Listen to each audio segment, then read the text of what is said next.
Hey, we're going to do a little bit of On This Day in Arizona history. Margaret's going to join me here, and we're going to talk about the way things were back in what may or may not have been the good old days, depending upon your perspective on that. You know, some of these things are hard to believe. Like 18 years ago for the beginning of the chocolate tasting. That's just a lot of chocolate. And I know that a lot of you out there remember when that happened, just like I do. It seems that time flies. Hey, Margaret, how you doing? Hey, I'm good. How are you? Good, good. Bless you, my child. Yeah. Well, Yeah. So, you know, this isn't fair. Everybody else gets to primp in the mirror in the car out front or whatever, Yeah. and I get to put on headphones and then come out here and go, oh no. yes, it's a good thing that you just have that natural beauty and you don't have to worry That's about it, right. That's it. Hey, before we get started, I want to mention something that's coming up on the 21st of February, and that is Mardi Gras. Yes. You've been seeing ads on Channel 2 or hearing about it elsewhere, and that should be fun.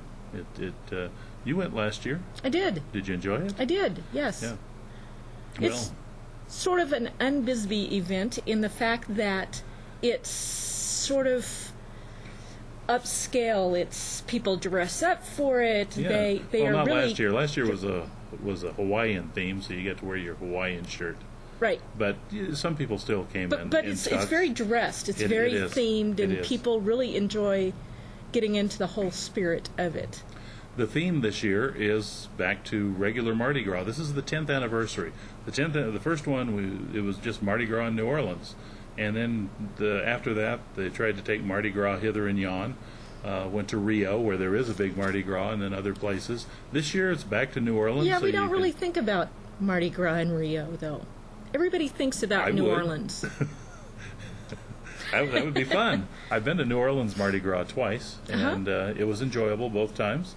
Saw it from two different perspectives, but Rio might be fun one of these days. Okay, let's do that. Okay, we're out of here, folks.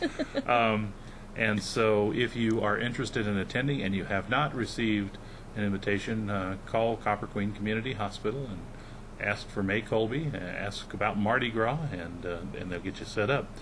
I may not have told you, but I get to be Master of Ceremonies again this year. You didn't tell me. No, I didn't tell you. We had another one lined up, but other events forbade his being here. So I'll do it again. I did it last year. It was fun to do. Yeah. And you don't have to put up with me that much. It's just quickly introducing some folks and getting down to the dancing and the music and the eating. Lots and lots of good eating. Who's the music this year? I don't know. That hasn't come across my desk.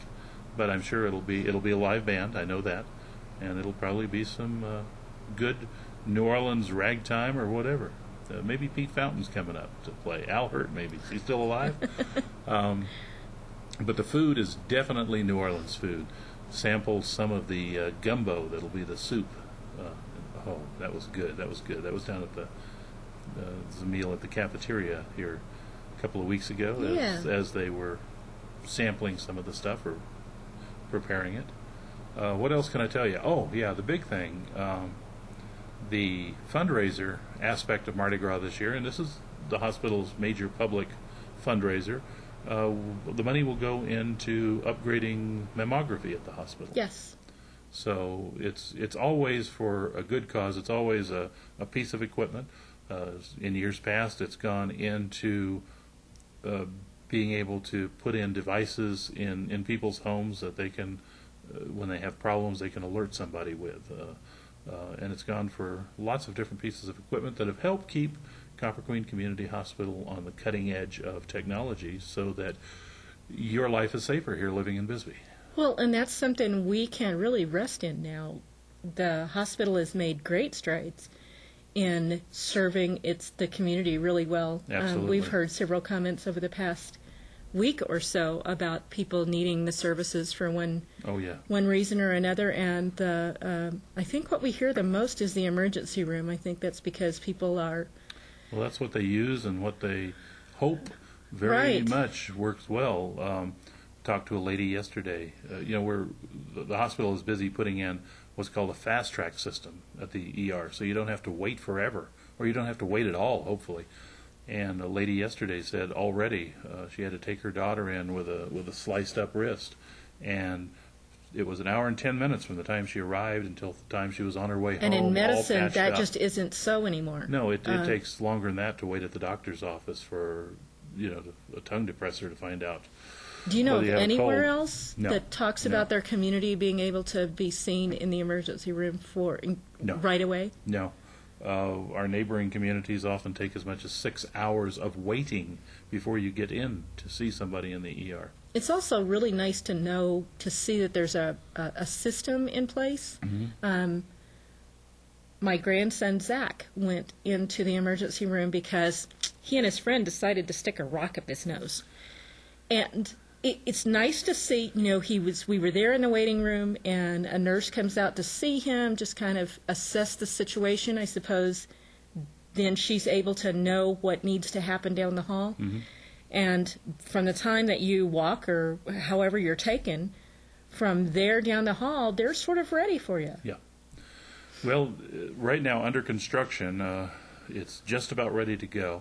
Is they've sort of separated, taken a couple of rooms and turned them into one, and there will be 4 new places for people that have non-serious injuries to go and to be seen by doctors. What will happen is there's 4 beds in the ER, and they may all get filled up, sometimes with patients who are going to be there for a long time before they can be dealt with. Well, and sometimes there's emotional needs that really don't exactly need a bed, but right, exactly. They still are there, and they still need some kind of care. Even though they're taking up a bed, they're not taking up the doctor's time necessarily. So he can come out to this other place and take care of you with your sore throat or your sprain to send you down to X-ray to find out if it's a sprain or a break. Just take care of all those things. So the whole goal is to not have people in the waiting room at all. They'll come in, they'll state their need, they'll be taken, and they'll be seen right away. It's called fast tracking, and we should see that real soon, and you'll hear about that on this show as soon as it's available. Hey, we only got about 10 minutes to do some history. Mardi Gras, call the hospital, ask for May, get an invitation and get there. It's for a good cause. Buy a raffle ticket. Somebody will sell you one. February 1st, 1875, Pinal County was created by an act of the 8th Territorial Legislature from parts of Maricopa and Pima counties. For so long, Pinal was just sort of there. And now, because of what is in Pinal County, Casa Grande, the county seat is Florence, the prison. Nobody wanted to live around the prison, plus it's desolate desert. But in the northern end of it are things like Apache Junction and maybe parts of Gilbert and Queen Creek and places like that, and then Casa Grande down there. It is the fastest growing county in the U.S., I think. Really? They're looking for hundreds of thousands of new people there, hundreds of thousands of new houses there in the next few years. Wow.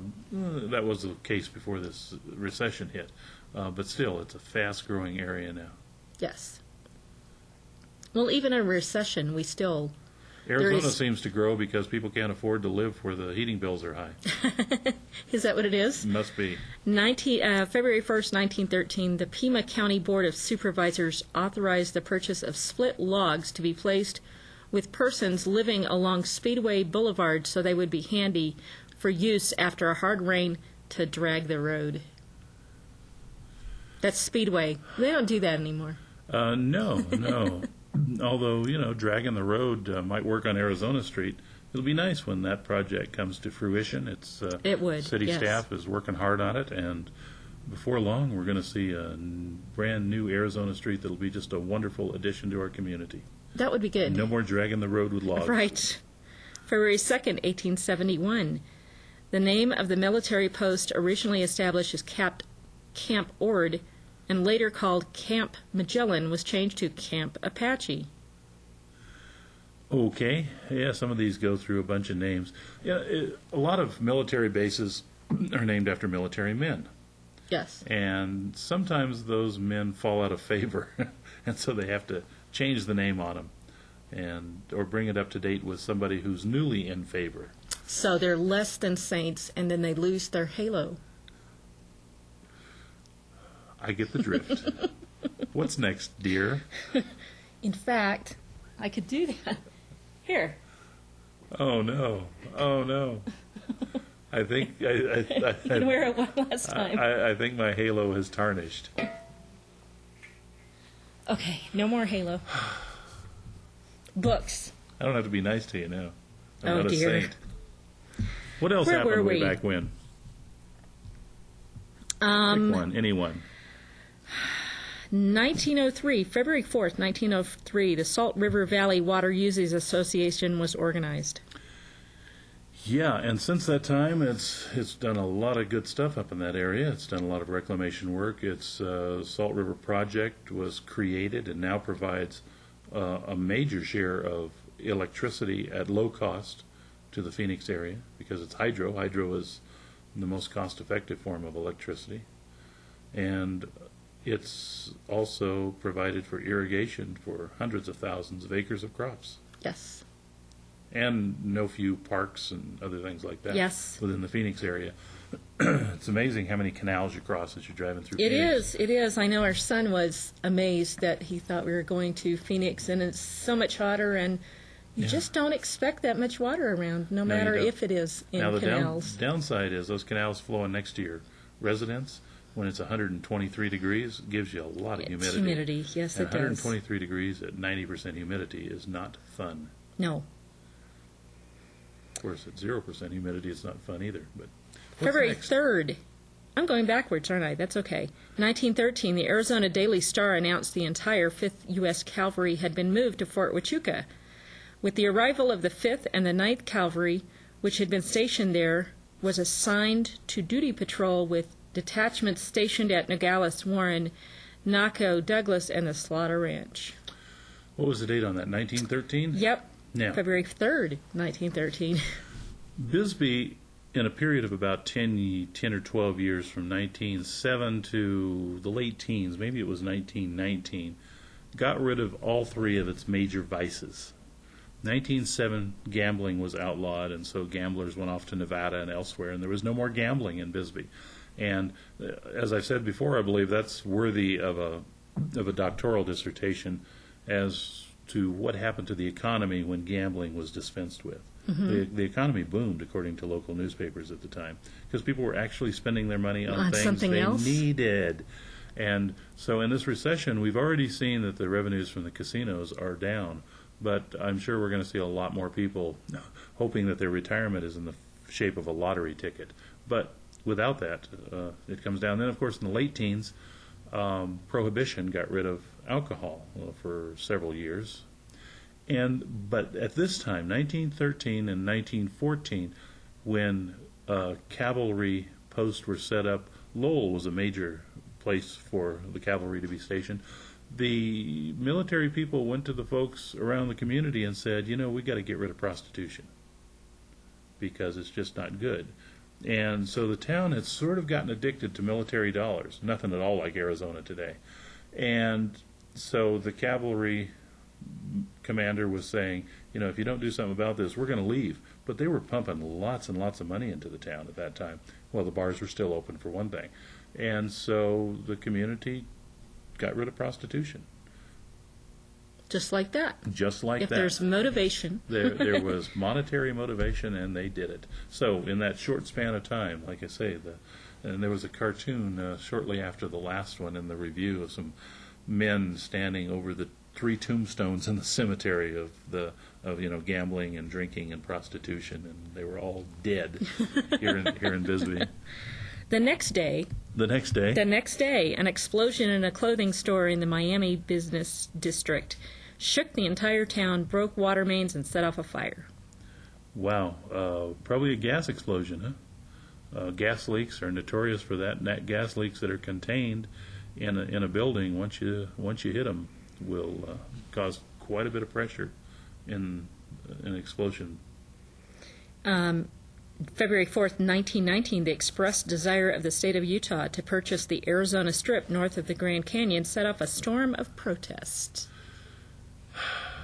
I can understand that. Everybody's into their territory. Do you know that Las Vegas, that area there, that's Henderson County, was once Piute County, Arizona? I do, because we've discussed it before. And we lost that. That's the only reason. And right now, if you live in Fredonia, which is on the Arizona Strip, you got to drive way over to almost to Page and cross the river, then way back down to Flagstaff to do your business. Whereas your shopping, to do your county business. You file papers to go to court or whatever. Whereas to do your shopping, you just drive down the road to St. George, Utah.